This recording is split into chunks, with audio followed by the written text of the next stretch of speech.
אנחנו בתפילה הספרדים, כל התפילה שלנו הכל מבוסס על פי רבנו הארי, כל הסידור שלנו הכל, מלא דברים, הכל כמו הארי.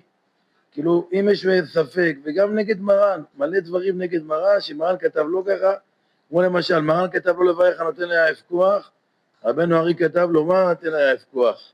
למשל, אשכנזים עושים ברוך שאמר ואז הודו, ספרדים הודו ואז ברוך שאמר, כמו מה? כמו רבנו הארי. הספרדים עושים ברך עלינו, ברכנו. יש הבדל מקיץ לחורף, אשכנזים תמיד ברכנו. למה? רבנו הארי הספרדים.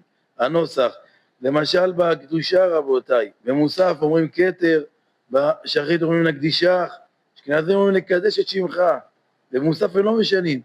וזה, למה הספרדים יש כל השינוי הזה בקדושות? רבנו הארי רבותיי בתפילה, תיקון חצות כמובן, כזה רבנו הארי תיקן. רבנו הארי כתב שער ה-13, זה השער שהספרדים מתפללים. זה השער הכי גבוה רבותיי, שכל התפילות, שכל השבטים עולים.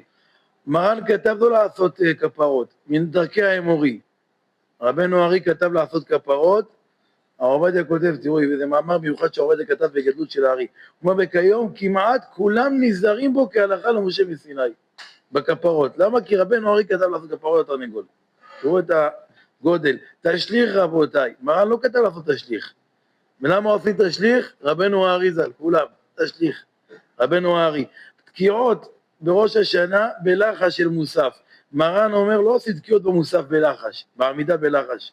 מי הוא אמר לעשות תקיעות? רבנו הארי. עושים כמו רבנו הארי, כולם היום רבותיי.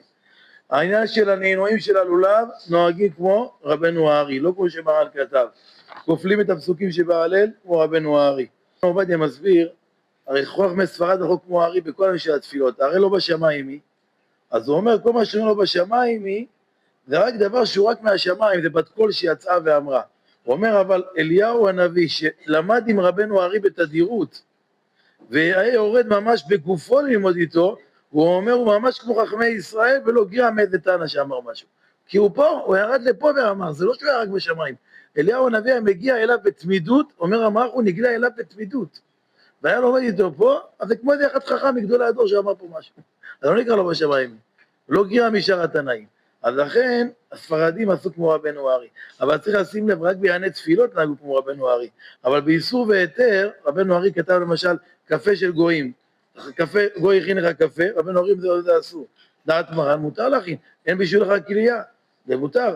ואנחנו נוהגים בדברים של בישולים, של איסור והיתר, זה לא נוהגים כמו רבנו הארי. רק בענייני תפילות. למשל, רבנו הארי מי"ז בתמוז בוא לא יסתפר. זה לא בגלל הסוד. אשכנזי וזה, אז אנחנו לא נוהגים. שבועות זה על פי הסוד.